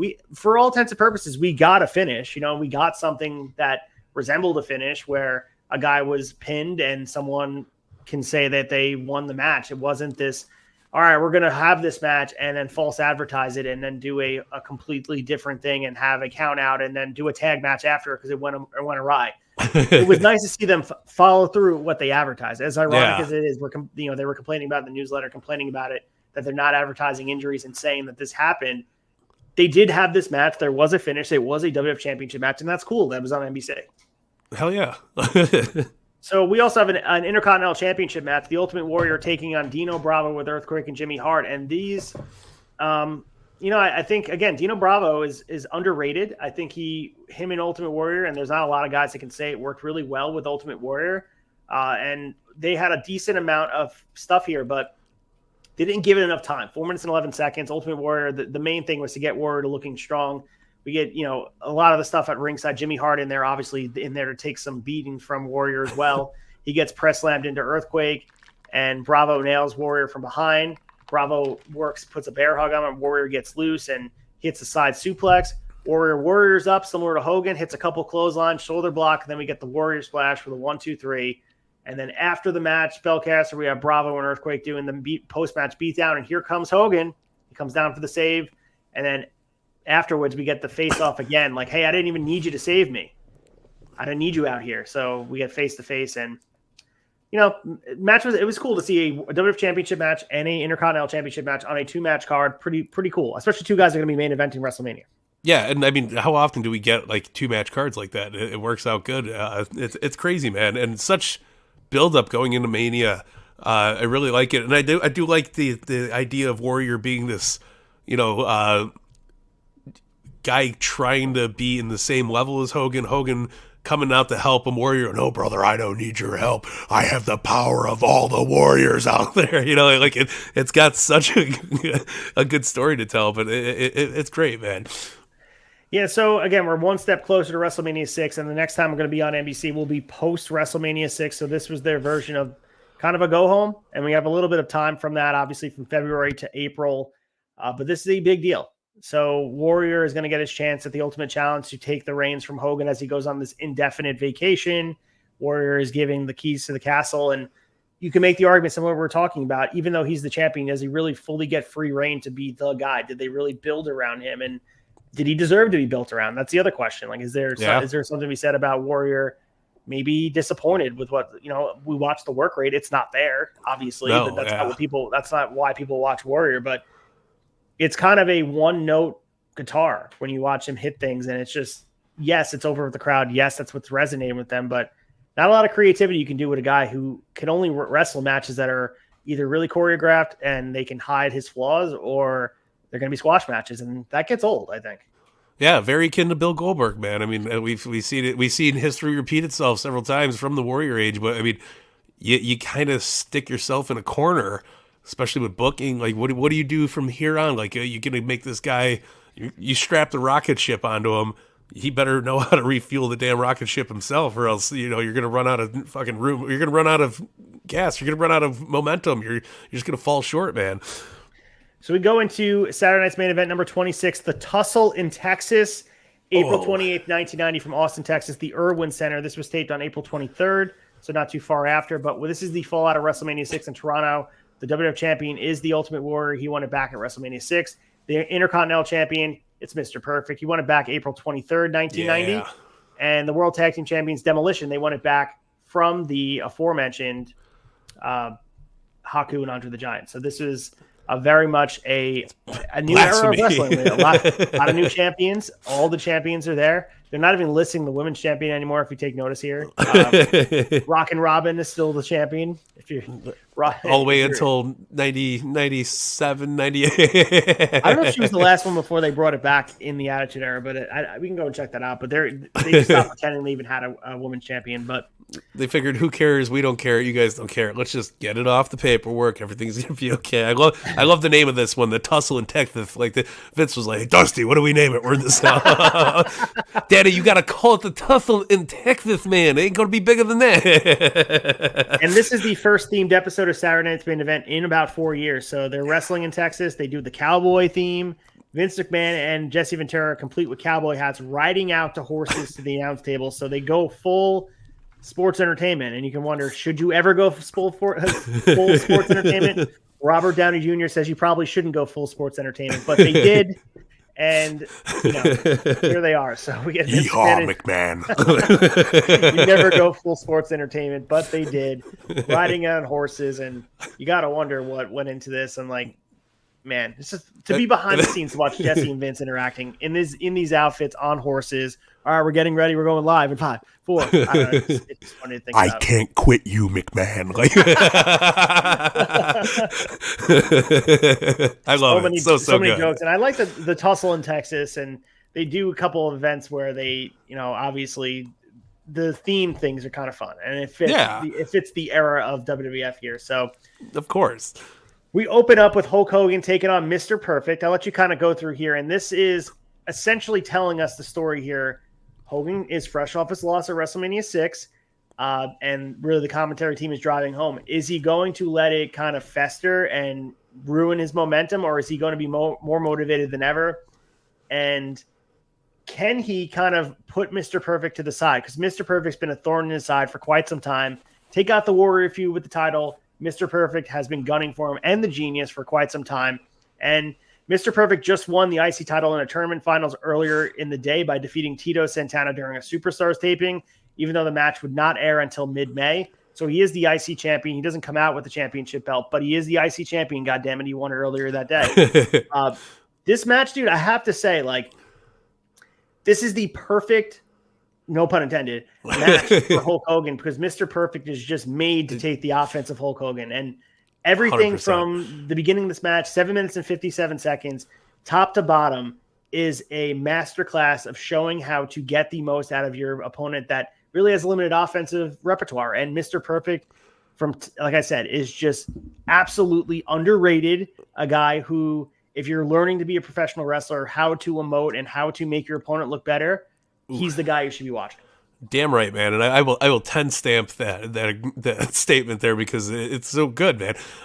This match would have not been as good if Mr. Perfect was not in it. And I love the Hogan losing the Warrior and coming right into this hot, going after the Intercontinental Champion. So good. But Mr. Perfect obviously doing more selling than the stock market on a Monday morning. It's crazy. It's so good. But Hogan, you think, is he defeated? Is he not going to be able to do it? But absolutely not.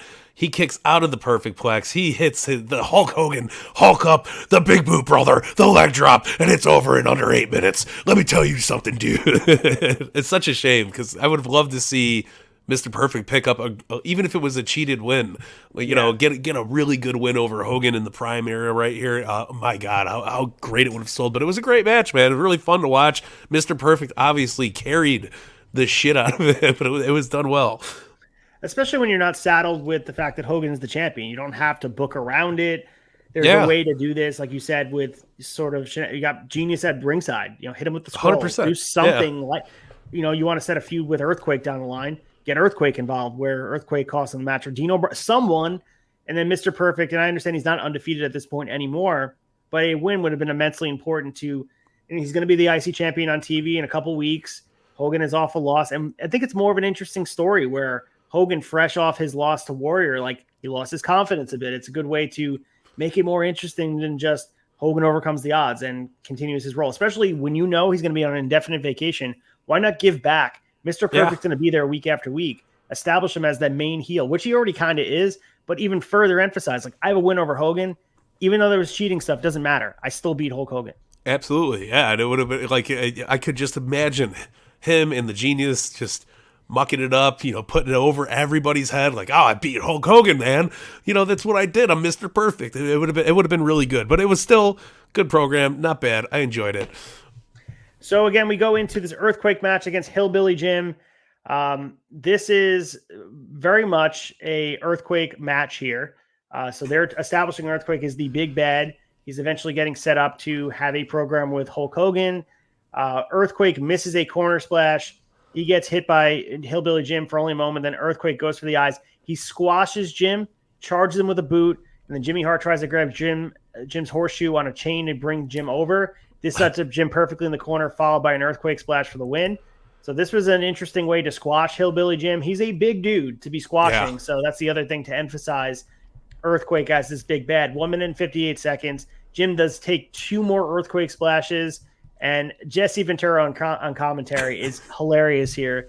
He just says, I find that kind of humorous that he took, he took it. I can't do the Jesse impression, but I find it kind of humorous. So Hillbilly Jim, a big dude that absolutely got squashed by Earthquake. And I just got the WWF Superstars Earthquake, and I took off the Natural Disasters Soft Goods singlet because I enjoy him in this form of being the singles Earthquake, because that's the John Tenta I know and love. Hell yeah. I love the 2-in-1 figures too. Like, it's just such a great way to get shit out quick and efficient to us people who need an Earthquake in our goddamn collection. So we have our next match here, and it is a very good matchup. It's the Hart Foundation, Bret Hart and Jim Neidhart, taking on the Rockers, Shawn Michaels and Marty Jannetty. Both teams make it clear they want title shots, so it only makes sense they'll be facing each other. We'll see Demolition kind of make their presence known at the end of the match. Lead us through some of the spots here, dude. Like, I was very impressed with this. I felt like if they gave this more time, it had potential to be one of the best matches we've ever seen here on Saturday Night's event. Unfortunately, they don't give it a lot of time, 9 minutes and 17 seconds, and they also don't give it a finish, which is unfortunate. Yeah, no, that's the most unfortunate part about it. If this was a 2 out of 3 falls match, and we were like two episodes back of Shot of Nostalgia, this would have been money. They gave it enough time, they gave it enough love. Each team gets a finish here. I think we would have gone home a little bit happier. But listen, this is great, man. I've never seen. It still boggles me seeing Jim Neidhart moving around so elegantly in the ring. Like, he's such a big dude, and like I'm used to obviously the later years, to when he wasn't so athletic and doing the job, but he's killing it here. Both teams so good. This is like bread and butter. They pair up so damn well together. Love seeing the Hart Foundation and the Rockers go together. Very early Shawn Michaels, Bret Hart, getting in the ring, doing their thing, but great back and forth. Obviously, you're getting a lot of the Rockers mannerisms, a lot of good stuff going on there, but there's no bout against the Hart Foundation because Bret and Neidhart pick up the win. Not bad, man. It still gave it a lot of time.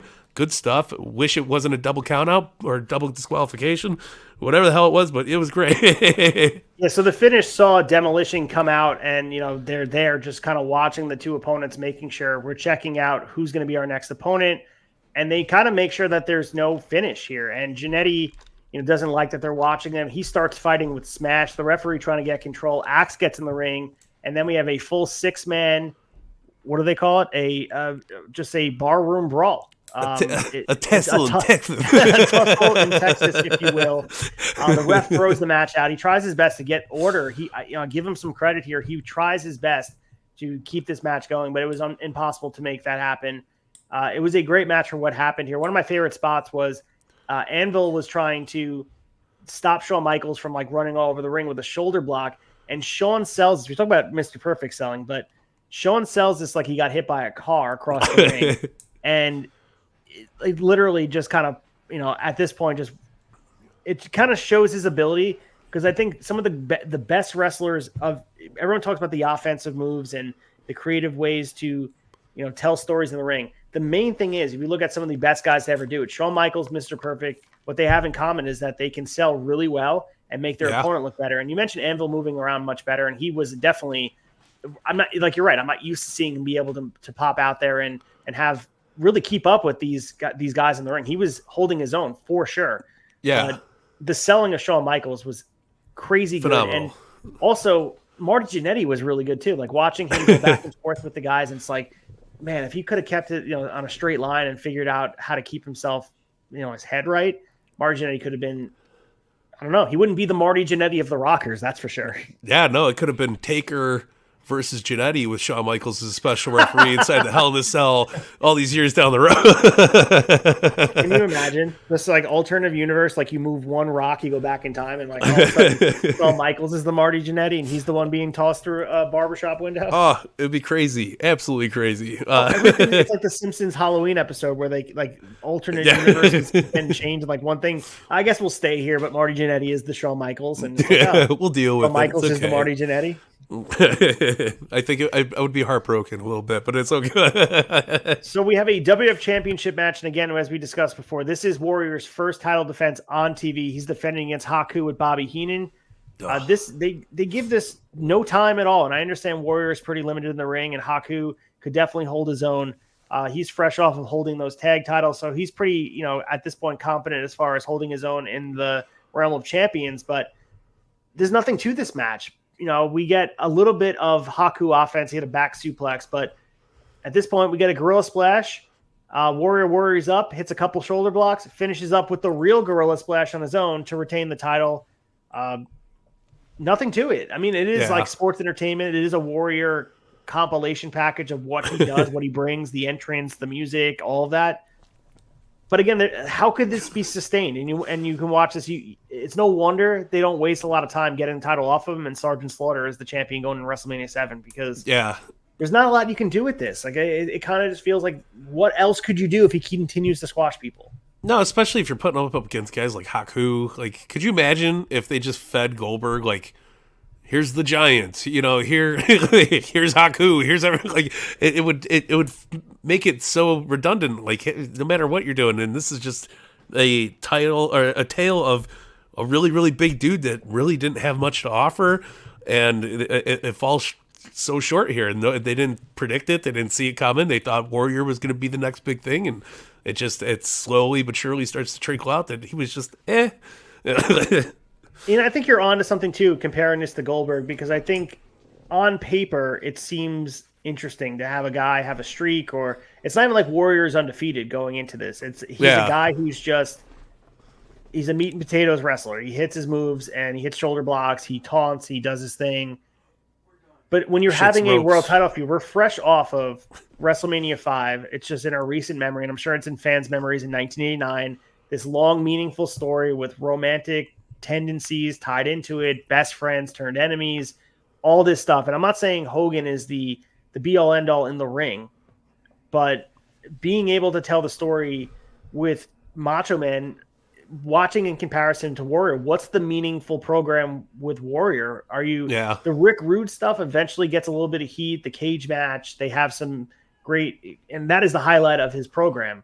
as far as champion, but there's nothing to this because, again, looking at the squash matches, if he's having a 5-minute match where he just kind of wastes Haku, as you said, Haku, one of the biggest tough guys, just underneath main event level. He's a guy, if you're squashing him, what is the point then? Like, you're just a guy who's going to hold the title, who's eventually going to beat you. And I think that's eventually when you run into the issue with a guy like Goldberg, where it took a taser or a cattle prod and to end the streak. But where was the streak eventually ending? Like, people make an argument it should have been DDP and you would have put someone over. You didn't even have you didn't have the rub of the streak, is what I'm saying with the Warrior. So it's not even like you had that to lean on. This is just a guy that I don't think anyone benefits from wrestling him. Like, I don't know if that, especially in this run. No, and I think I'm pretty sure talent seen that coming. You know what I mean? Eventually you have to say, like, I don't want to go work this guy. Like, fuck it, it's gonna put me in a shitty program. I'm at this level now. Like, imagine if they did this to Mr. Perfect and just, you know, that would have been it for Mr. Perfect. He would have been washing windows in Wally World. Like, it's it's a shame, man. So we'll continue to cover this, and it won't be long that he'll be champion. As I mentioned, he's going to lose the title to Sergeant Slaughter for this build, the anti-American gimmick that Sergeant Slaughter takes on as the Iraqi sympathizer. Warrior loses the title, so he's not champion for a long time, and it may be because they see that he's a better attraction without the weight or the anchor of the championship belt, because there's this certain expectation as they champion that there's going to be meaningful stories. And maybe Warrior's attraction is that he just comes in and he bulldozes people, and that's okay. It doesn't have to be with the title tied to it. Like, it was okay with the IC title because it was an accessory for him, but with the WWF Championship, especially at this time, stories had to really be meaningful. And I don't know if he had the capability of telling, or they weren't created enough to create the stories for him. And I don't think they could figure that angle, and that's why the title came off him pretty quickly. No, and it all makes sense, and I mean, it played out probably for the better. But I mean, what are you going to do? How many times can you make, you know, Umaga the guy with the belt? I mean, as far as I always look at it, like, Warrior in my mind is the yellow IC title. You know, like that's as far as he needed to go. I don't think he needed the world title to be this force in the business or be this spectacle. And if they took the opportunity and tried it, and they seen that it wasn't going to work out, and you know, it is what it is. And then you got Hulk Hogan coming back to fight Iraqi Sarge and a few months down the line. It's goofy, man. So, like I said, Royal Rumble 1991 is where Sergeant Slaughter takes the title, and then they start the program Macho King, which is a very meaningful match. Might be Warrior's best match. No championship involved, just career versus career type of stuff. And you know, and I think, you know, looking at some reports here, and I guess it's all hearsay, but Vince McMahon allegedly was hoping that this would be a more fiscally rewarding run by having him involved. But I think he was just kind of repeating not only the opponents, but almost the playbook of what Hogan was running by destroying people. And he was struggling really to deliver main event caliber matches. And for all the grief that Hogan got, he still rose to the occasion that he can go out there and deliver matches that were, you know, 10, 11, 12 minutes long that he was able to go out there. And we're watching these Warrior matches. They're 4 or 5 minutes, and that's just not acceptable for a pay-per-view. And that's where you start to work yourself in a corner. Oh, 100%. And that's a very good point. You know, how many matches are you going to do that are 30 seconds to 3 minutes? You have to have something that's got longevity and legs and to tell a story. You can't tell, you know, you can't write a novel in 3 minutes and 30 seconds. So it's a shame, man. So we lead in our main event here, the Big Boss Man taking on Akeem. This is a rematch from WrestleMania, and this is, you know, two former partners, the former Twin Towers going at it here. It's short. Again, this is in the death spot of Saturday Night's main event. This is they're approaching 1 a.m. type of stuff. And, you know, this is a match that ends in DQ because we have, you know, some, you know, DiBiase and Virgil interference here. Boss Man slam, but DiBiase and Virgil run in for the DQ after. DiBiase handcuffs Boss Man to the ropes. He gets beat down. Boss Man finds the key. He uses to escape, and he chases the heels to the back. So that's how it ends.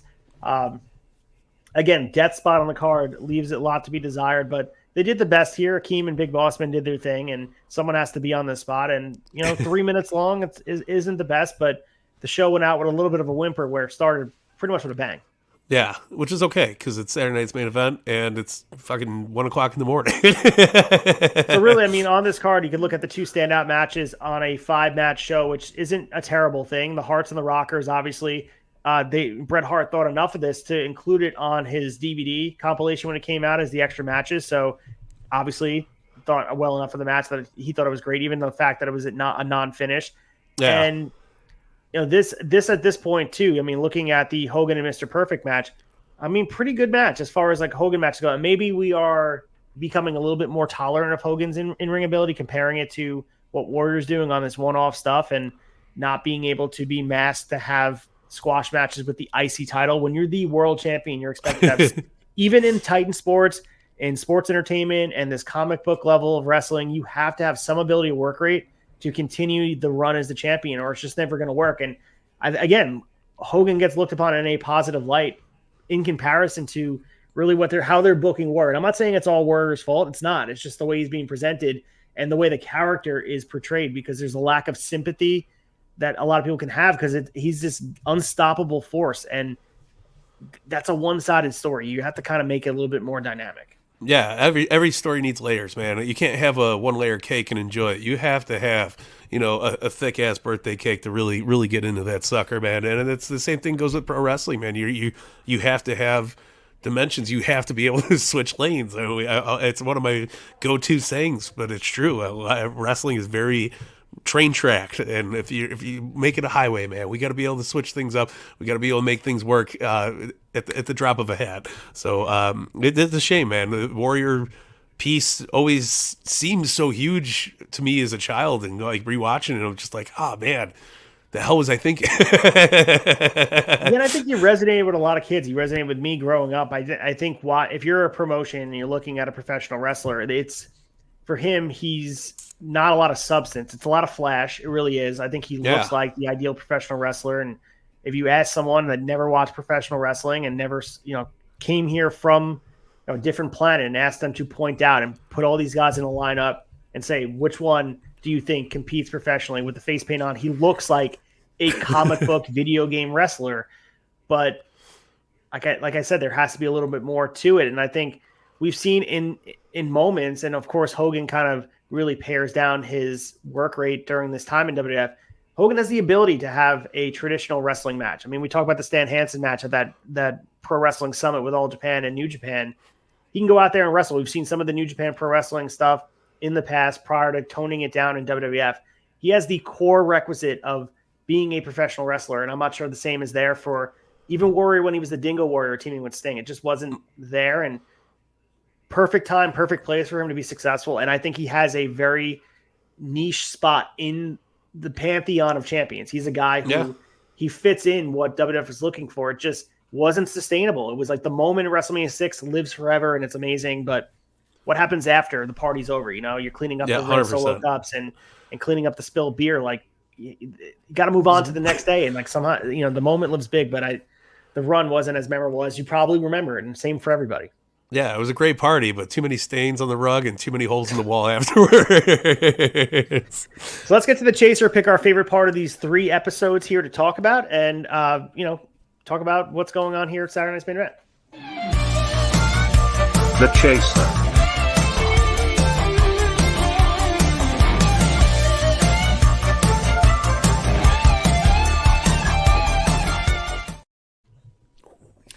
All right, here we're at the Chaser Bellcaster. We have 3 events to pick from. We have the precursor WrestleMania 6, we have the go-in for WrestleMania 6, and the Fallout. Which match or segment stuck out the most to you? Man, there's a lot to pick from, but I'm just going to take this moment and appreciate the shit out of Mr. Perfect, man. Curt Hennig, the match with Hogan, I don't think I knew Hogan and Mr. Perfect wrestled before, and it was so good because of Curt Hennig, man. It was just great, and just seeing him come out of the Mania with the Intercontinental title and we're watching him grow, and it's so badass, man. But he's bumping and grinding all over that ring like it ain't a thing, and I'm absolutely loving it, man. I agree with you, man. I love both of these matches we saw of him on these cards. The tag match was good, and then also seeing what he's able to do and bring the best out of his opponents. I think Mr. Perfect is an absolute gem that people don't talk about enough. Gone too soon. I mean, he came back in 2002. You can wonder if he was still here today, giving back to the wrestling business. So much to learn, a wealth of information. I'm going to go with Hogan and Savage in the main event of the main event number 3. Despite not having Mike Tyson there, I still thought the match lived up to having, a big match feel.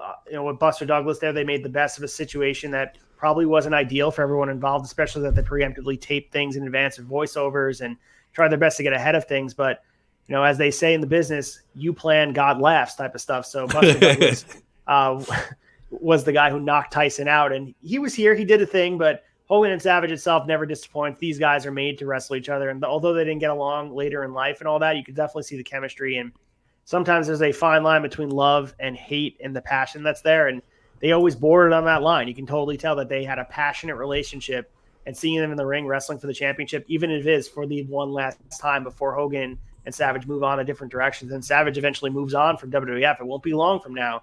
This was cool to see them link up one more time. We'll see it in WCW, but under the WWF umbrella, it was cool to see here on a big stage. Because this, don't get me wrong, this is a big stage on NBC. Absolutely, and it's nowhere near as impactful in WCW as it is here. So this is like the lights go out, Macho Man's walking off into the darkness, brother. It's a very beautiful moment. Let's close the tab, give our final wrap-up, preview the next week in the Tavern, all that good stuff here as we approach the weekend here, the last weekend before Thanksgiving. Let's close the tab. Closing the tab.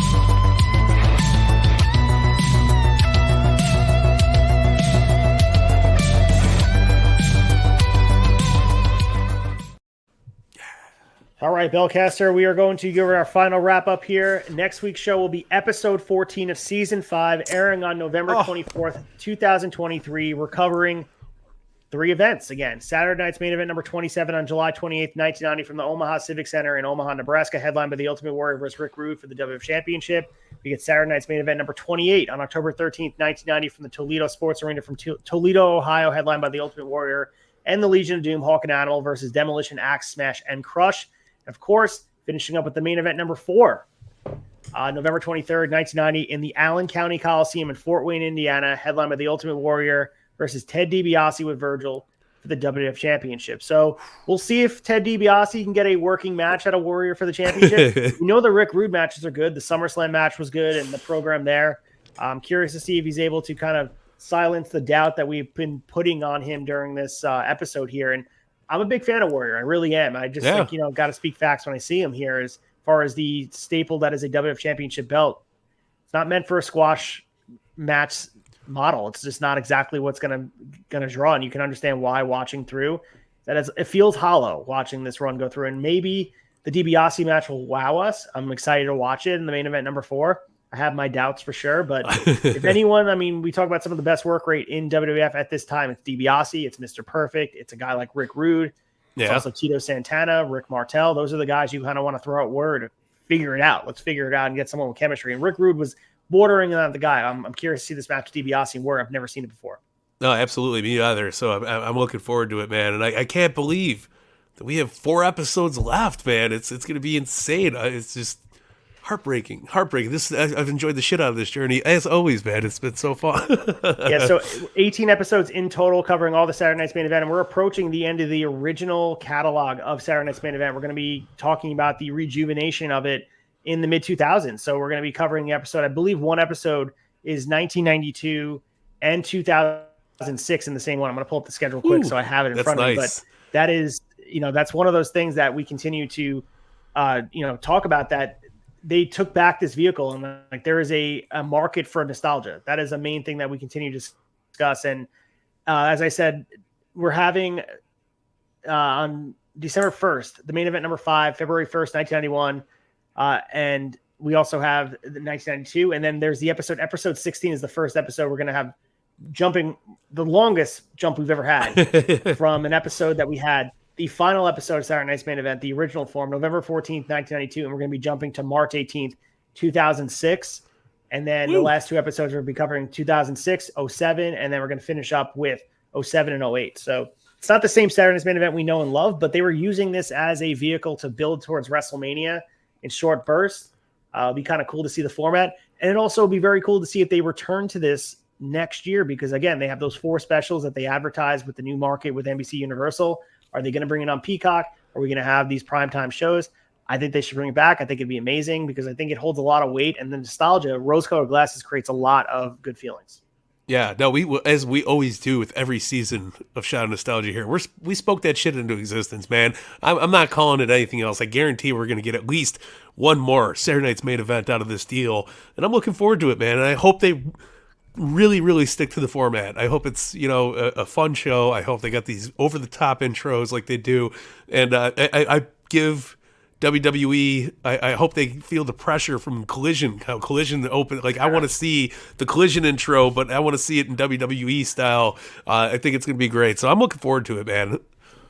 Absolutely. And I think also, as we discussed before, even though we're going to be ending this live season on December 22nd, 2023, the next week, which will be on December 29th, pretty much the final Friday of the year, 2023, believe it or not, we're going to be starting airing audio drops on Saturday, episode 1 of season 1, WCW 1996, where we'll be, dropping those 30 weeks in a row.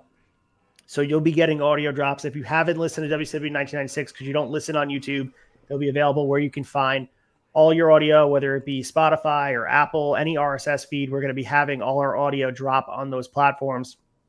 30 weeks from now, we're going to be getting back in the lab, myself, Mike Belcaster, potentially Colton Jesse, covering all the NXT takeovers. I believe that puts us at about July 2024, believe it or not. Hell yeah. It's crazy. So we're going to be covering all the NXT takeovers, talking about them, taking a little bit of a hiatus here. And not because we don't want to do the show. It's just a matter of like, all right, we need to recharge the batteries. And I really wanted to have the WCW 1996 season drop on audio, and there's no good time to find a way to have that do that. So yeah, I mean, maybe there'll come a time where we're like, we'll bring back maybe we'll start early. Who knows? I'm not saying we won't. If we get the itch to start it again, then we'll drop both on a Saturday. So you have both episodes. But I think WCW 1996 deserves a spot on audio to live by itself. So because potentially I'm going to go back and listen to every single episode because I forget what we even talked about. But I do know that's what started the journey. That's what got us here. That's what it was very well received, and people had a great conversation. We had a little bit more guests on it. It's the birth of NWO. It should be really cool to go back and relive it, and I hope you do it with us and check it out on the journey. Yeah, likewise, man. It's one of my favorite things I've done on podcasting, on live streaming, on the Turnbuckle Tavern. I love the beginnings of Shot of Nostalgia, but it also granted us this beautiful platform to continue and go deep dive and farther than we ever thought we would go. I mean, picking out these one-off years like 1995 ECW and 94 Smoky Mountain, and coming here to the 80s, brother. It feels so awesome, and it's just been a blast. And nobody can say they do it like we do it, man, because we give it everything. We put the time out. We take it. We watch it. You are the Observer newsletter guy, man. Nobody else in the world I know could pull up like, oh yeah, I heard him talk about that in this fucking thing. Boom, boom, boom. You found the Smoky Mountain newsletters randomly through some bloke over the pond. It's insane. So I'm pumped, man. This is one of my favorite things that we do here, and I'm glad everybody enjoys it. I can't wait for the people who haven't heard WCW to hear it, man, because we put a lot of effort and love into that season. And I just want to say, I hope everybody has a great Thanksgiving with your family. We'll be returning next week on Black Friday. So if you guys are doing some shopping or whatever, bring a companion piece, bring some podcasting. It may not be a Shot Nostalgia episode, but make it a Turnbuckle Tavern episode. Maybe it'll be Raw Down. Maybe it'll be Wrestling Tonight. Maybe it'll be Brace for Impact. Maybe an old debate. There's 147 of them, goddammit. Check one of those out. Belcaster's been a guest on it. I've been multiple-time guest on it. Check out the debate down the line. I mean, we have so many shows. We obviously have the flagship covering all things Dynamite. They're going to be breaking down what happens at Full Gear this weekend. We even touch on AEW. We usually discuss a little bit of AEW. We have about a couple minutes here. Your initial thoughts on what's going to happen at the Kia Forum in Los Angeles at AEW Full Gear. Are you excited this weekend? I'm very excited, man. I always like to go into the mentality of just enjoy the ride. So whatever does happen will happen. But I'm telling you, this is one of the hottest times to be a wrestling fan again. We got so much on the line. We got so much going on story-wise wide on AEW with the Devil, with MJF, all these people gunning for him. We got Swerve, we got Hangman, we got all these programs going on. It's insanity, man. Jericho and Kenny Omega versus the Young Bucks, mind-blowing. Who'd have thought, 4 years ago, you say that we would see that. You'd be like, whatever, you're full of shit. No, it's happening. I'm super excited for it, man. I can't wait. As always, I love a good old AEW pay-per-view day, and they've gotten so many this year, so I'm stoked, man. So if you guys are in the area, if you listen to this Friday night when this drops live, so tomorrow, November 18th in Port Jefferson, New York, you can come check out Dream Sequence presented by Remarkable Wrestling.